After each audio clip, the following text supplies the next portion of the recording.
Bonjour à tous, et bien prenons un instant aujourd'hui pour lire et méditer un passage du livre du ciel de Luisa Picaretta. Au nom du Père qui m'a créé, du Fils qui m'a sauvé et du Saint-Esprit qui me sanctifie. Amen. Jésus, je me plonge en toi dans ton acte unique et éternel d'amour, dans ta divine volonté, je m'unis à toi. Je me consume en toi, je m'identifie à toi, je fusionne ma volonté dans la tienne, je la fonds dans la tienne et je te demande, Jésus, de venir dans mon cœur pour t'y établir, pour le nettoyer, le purifier, l'embellir, pour y retirer tout ce qui est ni toi, ni de toi, ni pour toi, toutes ces grandes mauvaises herbes résultant de ma volonté propre. Eh bien, retire tout, Seigneur, et crée cet espace nécessaire pour que ta divine volonté soit souveraine en moi, qu'elle puisse être totalement opérante et agissante 100% du temps. Je voudrais, Jésus, arriver à ce 4e niveau de vie dans ta divine volonté. Aussi, ne me permets plus de quitter ta divine volonté, d'avoir ces petites sorties dans ma volonté propre. Je veux rester unie à toi continuellement.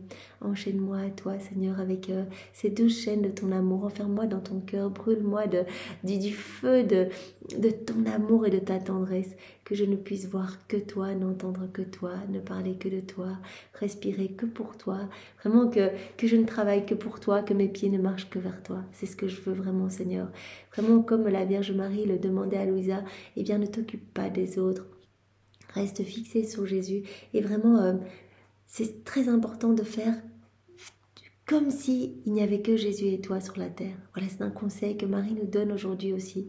Voilà, s'il y a des critiques à notre égard, peu importe, on ne doit plaire qu'à Jésus. S'il y a des compliments à notre égard, peu importe, on ne doit plaire qu'à Jésus. Donc vraiment, restons les yeux fixés sur Jésus, notre cœur greffé au sien, notre volonté est vraiment consumée dans la sienne et laissons-le agir à travers notre humanité. Jésus, je te demande maintenant de venir préparer nos cœurs, de venir préparer nos intelligences, de nous disposer à recevoir ce nouvel enseignement pour que rien ne se perde. Nous savons que chaque vérité que tu nous donnes, chaque connaissance est une vie divine. Vous imaginez combien c'est précieux.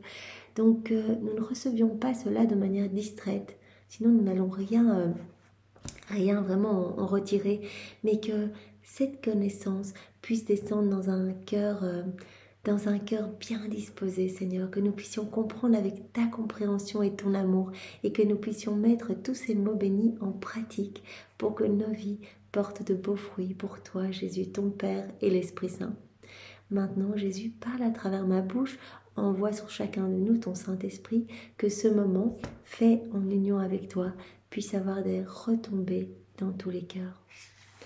Alors le passage que nous allons méditer est celui du 17 septembre 1927. Donc c'est le premier passage du volume 23 que nous commençons aujourd'hui. Mon Jésus, vide mon pauvre cœur, donc c'est Louisa qui parle. Viens soutenir ma faiblesse, je suis encore une petite enfant et j'ai un besoin extrême que tu me tiennes dans tes bras, que tu mettes tes paroles dans ma bouche, que tu me donnes tes pensées, ta lumière, ton amour et ta volonté même. Si tu ne le fais pas, je serai comme une enfant capricieuse et je ne ferai rien. Donc c'est très beau cet abandon de Louisa dans les bras de Jésus. Elle dit en fait je veux être comme un petit enfant, comme un petit nouveau-né entre tes bras, je veux rien faire du tout. Je veux que ce soit toi qui parles à travers ma bouche, que ce soit toi qui vienne aimer dans mon amour, que ce soit toi qui vienne écouter à travers mes oreilles, que ce soit toi qui vienne penser à travers mes pensées. Si tu ne me donnes pas cela, eh bien moi je ferai rien du tout. Je veux que ce soit toi qui fasses tout en moi. Si tu aimes tant faire connaître ta très sainte volonté, tu seras le premier à faire le sacrifice. Je viendrai en second lieu. Aussi, mon amour, transforme-moi en toi, débarrasse-moi de ma mollesse, car ça ne peut plus durer, et je veux continuer à accomplir ton éternelle volonté, même au prix de ma vie. Donc Louisa, elle a encore l'impression que c'est elle qui décide de tout, mais Jésus est complètement installé dans son cœur. Il lui a dit déjà dans les volumes précédents, mais tu es au 4e niveau de vie dans ma divine volonté, donc c'est plus toi qui fais quand tu fais des rondes, quand tu me pries, quand tu me dis tout le temps que tu m'aimes. En fait, c'est moi en toi, c'est moi qui viens faire des réparations en toi au nom de toutes les générations. Je continuais de m'abandonner à la divine volonté et je me sentais dans un cauchemar de souffrance. souffrance, donc comme dans chaque passage, elle souffre de la privation de Jésus. C'est un martyr divin, comme Jésus nous l'a expliqué hier ou avant-hier. Mon Jésus bien-aimé, me pressant contre lui pour me donner des forces, me dit: ma fille, les souffrances sont comme le fer battu par le marteau, qui en fait jaillir des étincelles de lumière et le chauffe au point qu'il se transmue en feu. C'est très beau. Donc le fer, pour lui donner une autre forme, doit être battu, en fait, comme l'âme qui doit être vraiment recevoir des coups, en fait, recevoir des souffrances pour pouvoir être modelé par Dieu, en fait. Sous les coups qu'il reçoit, le fer perd sa dureté et se ramollit. En fait, cela chauffe, cela crée des étincelles et le fer se ramollit. Et donc vraiment, on peut lui donner une autre forme, de telle sorte que l'on peut lui donner la forme désirée. Telle est l'âme sous les coups de la souffrance. Les coups de la souffrance, pour que Dieu puisse ramollir notre âme, puisse vraiment la rendre plus souple, pour qu'il puisse donner à notre âme la forme qu'il souhaite. L'âme perd sa dureté, lance des étincelles de lumière, se transforme en mon amour. Trop beau. L'âme, sous les coups de la souffrance, se transforme en amour, en pur amour, en l'amour même de Dieu. Et elle devient le feu. Et moi, le divin artisan, voyant que cette âme est devenue souple, je lui donne la forme que je veux.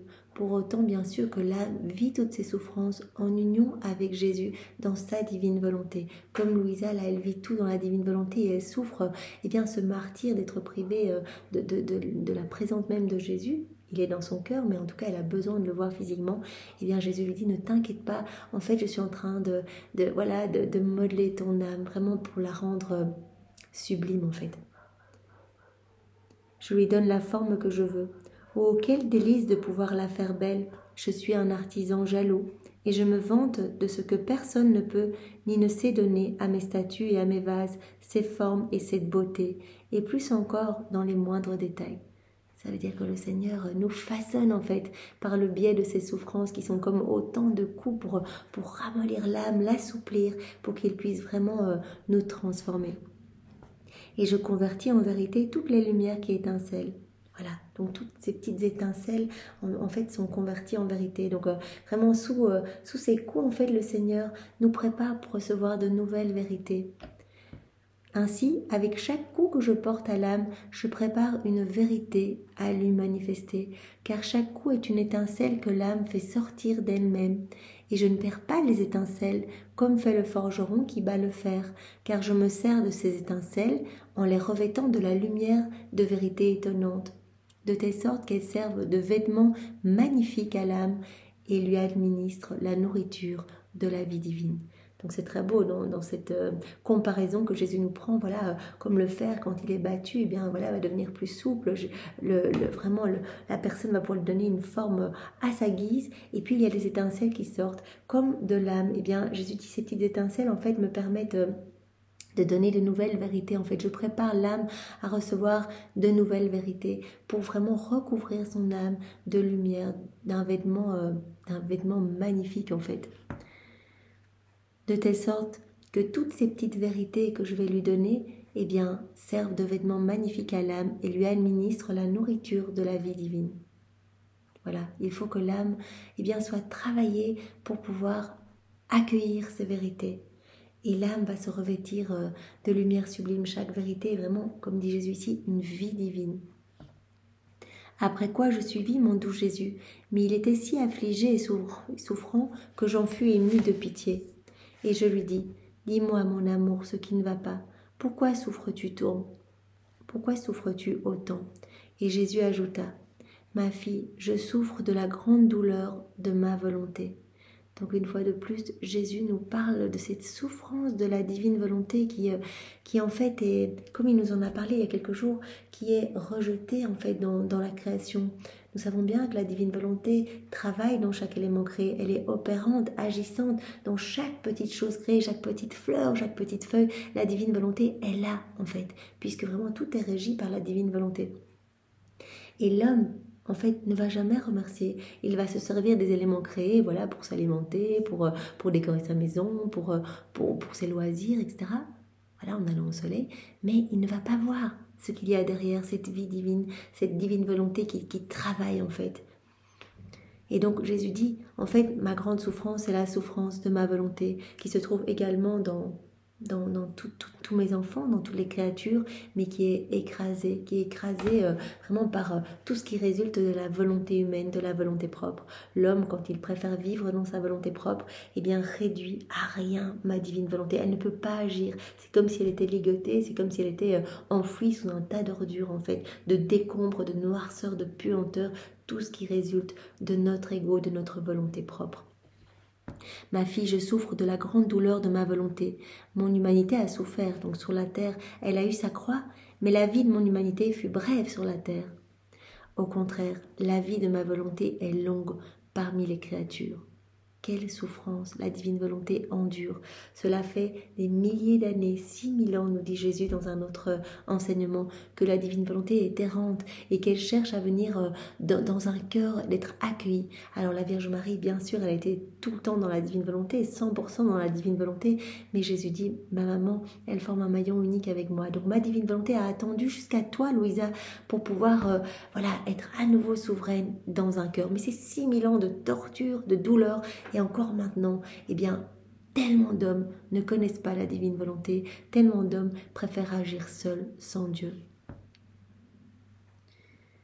La vie de mon humanité fut brève sur la terre, au contraire, la vie de ma volonté est longue parmi les créatures. Elle dure déjà depuis 6000 ans et continuera encore. Et sais-tu ce qui est sa croix continuelle? La volonté humaine. Chaque acte de la volonté humaine opposé à la divine volonté et chaque acte de ma volonté que l'âme ne reçoit pas est une croix qui se forme pour mon éternelle volonté.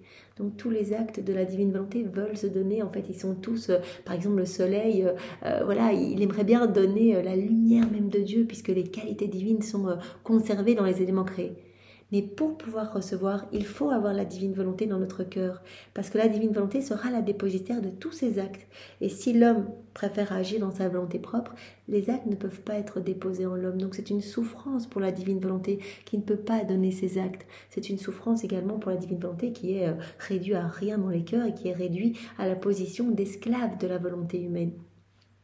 Et donc Jésus dit en fait, c'est la volonté humaine qui vraiment crucifie continuellement notre divine volonté.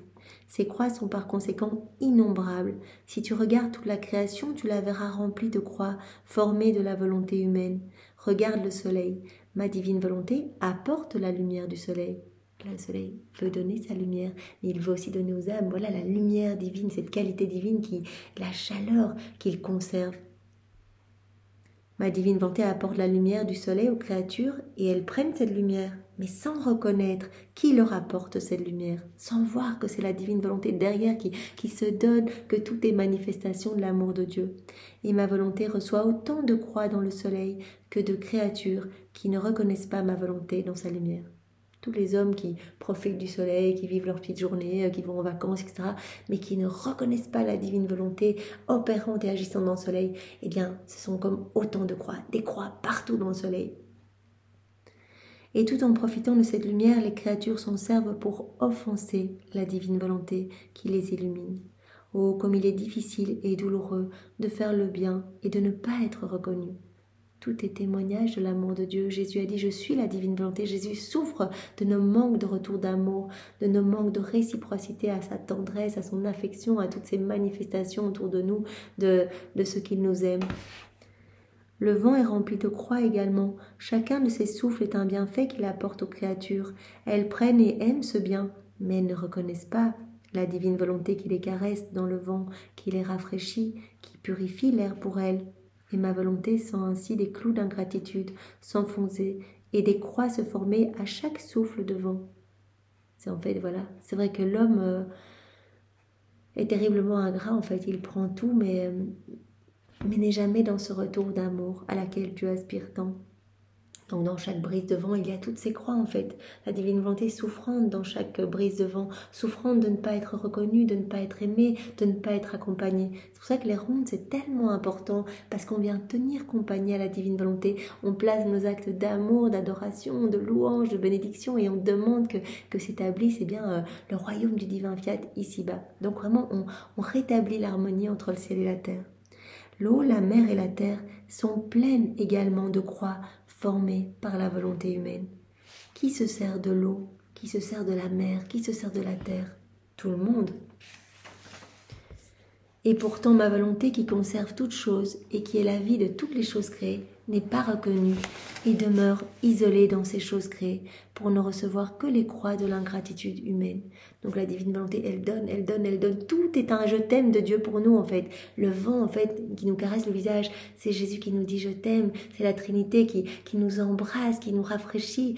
Un rayon de soleil, c'est la chaleur de Dieu qui vient nous remplir le cœur. Jésus qui nous dit je t'aime. Le Père qui nous dit je t'aime. La Trinité qui vient enflammer notre cœur d'amour. Mais on n'y répond pas, on ne prend pas et donc on ne peut pas recevoir tout ça. En fait, c'est comme si on bloquait tous ces canaux de communication, on se sert juste de l'élément créé pour ce qu'il est en fait, sans vraiment être dans ce rapport d'amour intime avec la Trinité. Les croix de ma volonté sont par conséquent innombrables et plus douloureuses que la croix de mon humanité. De plus, la croix de mon humanité ne manquait pas de bonnes âmes qui comprenaient la douleur, les tortures, les souffrances et même la mort qu'elle me faisait endurer pour compatir avec moi et me faire réparation pour ce que je souffrais pendant ma vie mortelle. Donc Jésus dit, voilà ce que j'ai vécu pendant ma passion, les flagellations, les crachats, les coups, tout ce qui est révélé dans les Écritures. Eh bien, à travers les siècles, il y a eu des âmes aimantes, des âmes saintes qui ont réparé, qui m'ont aimé, qui ont eu de la compassion pour mes peines et mes souffrances. Mais par contre, pour la souffrance de ma divine volonté, puisqu'elle n'était pas connue, il n'y a jamais eu vraiment cette compassion et ces réparations. Les croix de mon divin fiat sont au contraire des croix qui ne sont pas connues et par conséquent sans sympathie ni réparation. Ainsi, la souffrance ressentie par ma divine volonté dans toute la création est telle que c'est tantôt la terre qui en éclate de douleur, tantôt la mer et tantôt le vent. C'est tellement ça en fait, tout ce qui se passe, le vent qui se déchaîne, la mer qui, les mers qui vraiment débordent, etc. Enfin vraiment, des pluies torrentielles, En fait, la divine volonté n'en peut plus. Elle souffre d'être isolée de partout. Elle souffre de ne pas être reconnue. Et donc à un moment, c'est une manière de secouer l'homme en fait, pour qu'il se réveille et qu'il voit Dieu en tout. Qu'il voit la présence divine en chaque chose créée. C'est la douleur en fait qui ressort à travers le déchaînement des éléments créés. Ma divine volonté se décharge par des fléaux de destruction. C'est la douleur extrême de la divine volonté qui, incapable d'aller plus loin, frappe ceux qui ne la reconnaissent pas. C'est pourquoi je t'appelle très souvent pour parcourir toute la création, pour te faire connaître tout ce que ma volonté fait en elle, les souffrances et les croix qu'elle reçoit des créatures, afin que tu reconnaisses ma volonté en chaque chose créée, que tu l'aimes, que tu l'adores et que tu la remercies, et que tu sois sa première réparatrice et la consolatrice d'une aussi sainte volonté. Donc Louisa est la première à faire toutes ces rondes, à réparer, à bénir, à remercier la Trinité pour tout cet amour en tout. Donc le Seigneur lui a appris ces rondes pour que nous, à sa suite, puisque c'est notre modèle, c'est notre chef de file, nous puissions nous aussi réparer, louer, bénir notre Seigneur à travers chaque élément créé et demander que son règne s'établisse sur la terre. Quand nous faisons ces rondes, Jésus nous donne la possession de tout ce qu'il veut nous donner. Il dit c'est comme si vous visitiez tous mes appartements, je vous les donne, parce que vraiment, ma divine volonté est tellement seule dans ces éléments qu'elle est tellement contente quand elle a de la compagnie qu'elle va vous remplir de tous les attributs divins et vous transformer complètement.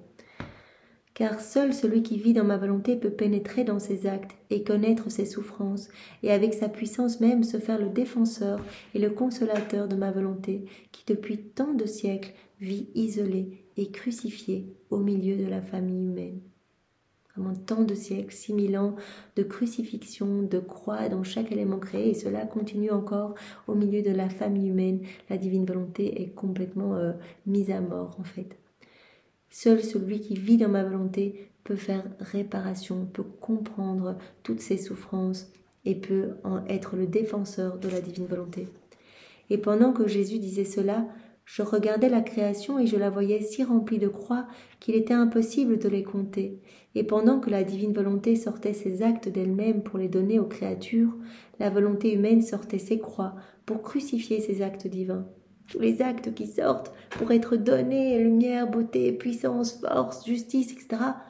Et les hommes ne reçoivent pas ou se servent uniquement de l'élément créé purement dans son état extérieur. Mais à la place, les hommes rejettent ces actes et renvoient des croix, renvoient des ingratitudes, etc. Quelle souffrance, mon Jésus bien-aimé ajouta. Ma fille, mon fiat éternel a eu envers les créatures un acte incessant depuis qu'il a fait la création tout entière. Mais comme les créatures n'avaient pas en elles le règne de ma volonté, ces actes n'ont pas été reçus et sont par conséquent restés suspendus par toute la création dans ma divine volonté elle-même. Tous les actes, en fait, de la divine volonté de chaque élément créé, eh bien, forment un acte incessant. Et comme les hommes n'avaient pas la divine volonté dans leur cœur, ils n'ont pas pu accueillir, parce que seule la divine volonté, comme je le disais au début, peut être la dépositaire de tous ces actes. Et donc en fait, cet acte incessant est resté comme en suspens. C'est ça que Jésus dit. Tous ces actes sont restés suspendus par toute la création dans ma divine volonté elle-même. Donc dans la divine volonté, suspendus, donc ces actes sont là. Lorsque je suis venue sur terre, mon premier souci fut de reprendre en moi l'acte incessant de mon éternel fiat, qui restait suspendu en lui-même parce qu'il ne pouvait prendre sa place dans la créature.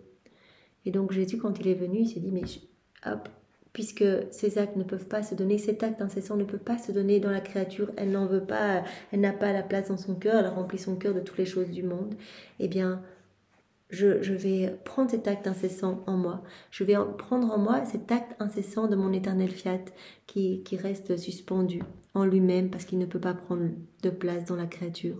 Mon humanité unie au Verbe devait d'abord donner une place à cet acte incessant et lui faire réparation. Donc Jésus a pris cet acte incessant et il a continuellement offert des réparations pour l'homme. En fait, il a offert toutes les fois où l'homme n'avait pas loué, béni, remercié, toutes les fois où l'homme s'était servi de ses mains sans travailler à l'avènement du royaume, toutes les fois où l'homme avait utilisé ses yeux, il les avait perdus dans les choses du monde. Il a réparé tous nos actes déconnectés de la divine volonté également. Et donc vraiment ce qu'il a fait, c'est vraiment... il a crucifié sa volonté humaine pour donner 100% vie à sa divine volonté, puisque l'homme avait crucifié la divine volonté en laissant toute la place à sa volonté humaine. Je devais d'abord donner une place à cet acte incessant et lui faire réparation. Telle a été ma passion inconnue, qui fut plus longue et plus douloureuse. Et c'est ensuite que j'ai entrepris la rédemption. Le premier acte dans la créature est la volonté. Tous les autres actes, bons ou mauvais, arrive en deuxième place. Par conséquent, il me fallait mettre tous les actes de ma divine volonté en sûreté en moi-même, descendre dans la bassesse des actes humains, afin d'unir la volonté humaine et la volonté divine, pour que ma volonté, voyant ces actes mis en sûreté, puisse faire la paix avec les créatures. Donc c'est Jésus qui a fait tout ça en lui depuis la seconde 1 de son incarnation. Et bien jusqu'à sa mort, Jésus a refait, il a repris tous nos actes accomplis dans nos volontés propres. Il les a repris, il les a vaincus avec sa volonté humaine. Et tout ce qui était mauvais, tout ce qui était déconnecté de la divine volonté, il a tout repris, il a tout refait avec sa divine volonté pour nous reconquérir ce royaume de la divine volonté qu'Adam avait perdu et nous réhabiliter à y vivre. Donc vraiment, cela a été au prix de terribles souffrances que sa divine volonté a fait souffrir à son humanité, ce que sa divinité a imposé à son humanité. Donc des souffrances terribles qui ne se voyaient pas extérieurement. Donc à l'intérieur de Jésus tout petit, qui se baladait, qui était avec sa maman en train de préparer à manger, ou qui était avec Saint Joseph dans l'atelier, etc. Donc depuis qu'il était dans le ventre de sa maman, depuis la seconde 1 de son incarnation jusqu'à sa mort, c'est cela qu'il a fait, réparer, refaire toutes nos vies, refaire tous nos actes au prix de toutes ces souffrances. Cela a été comme des petites morts continuelles. Jésus dit, mais des petites morts au point tel que ce que j'ai vécu à la fin de ma vie, eh bien, ce n'était vraiment qu'une paille, quoi, qu'une ombre par rapport à tout ce que j'ai vécu pendant toute ma vie, toutes ces morts continuelles, microseconde après microseconde. Voilà. Donc il fallait vraiment que je descende dans la bassesse des actes humains afin d'unir la volonté humaine et la volonté divine pour que ma volonté, voyant ces actes mis en sûreté, puisse faire la paix avec la créature. Donc il fallait que cet acte incessant puisse être accueilli vraiment pour que ces actes puissent trouver une place en fait et que la divine volonté puisse faire la paix avec les créatures. Je t'invite maintenant à reprendre en toi ces actes rejetés par mes créatures, car ma volonté continue son acte incessant, et elle ne trouve personne qui le reçoive, qui le veuille ou qui le connaisse. Donc Jésus dit, je veux continuer ce que je faisais sur la terre en toi. Donc puisque les actes, cet acte est incessant, eh bien tu accueilles également cet acte en toi. Si tu es tout le temps dans ma divine volonté, donc ce que Louisa est bien sûr, eh bien ma divine volonté va pouvoir servir de lieu d'accueil pour tous ces actes. Elle ne trouve personne qui le reçoive, qui le veuille. Donc la divine volonté continue son acte incessant et ne trouve personne qui le reçoive, qui le veuille ou qui le connaisse. Sois par conséquent attentive à travailler et à souffrir avec moi pour le triomphe du royaume de ma divine volonté. Donc Louisa elle a cette mission de former le royaume de la divine volonté avec Jésus. Donc Jésus lui demande une fois de plus d'être attentive et d'offrir ses souffrances. C'est très beau ce qu'on a vu au début. Voilà, chaque souffrance permet vraiment à l'âme de se modeler pour ressembler un peu plus à son Créateur. C'est bien sûr Jésus qui vient comme nous travailler en fait, qui donne à notre âme les plus beaux détails en fait, comme il le disait dans cet exemple. Eh bien, Seigneur, donne-nous la grâce d'accepter toutes les petites épreuves de nos quotidiens, de pouvoir les unir à tes souffrances à toi pour que nos peines portent les fruits de tes souffrances rédemptrices et que nous puissions, puisque nous savons que chaque petite souffrance, comme tu l'as dit, eh bien, permet à l'âme de créer un petit peu d'espace pour accueillir de nouvelles vérités qui vont habiller notre âme de lumière, en fait, qui vont vraiment remplir notre âme de vie divine, qui vont faire grandir cette vie divine en nous. Seigneur, nous nous offrons à toi, fais de nous ce qui te plaira, nous te faisons confiance. Comme Louisa, à la manière de petits nouveau-nés, nous blottissons contre toi et nous prenons tout comme venant de tes mains divines et nous te remercions au nom de tous. Et nous profitons de cet instant pour te louer, te bénir et te remercier pour chaque élément créé et te donner toute la gloire que tu aurais dû recevoir des hommes.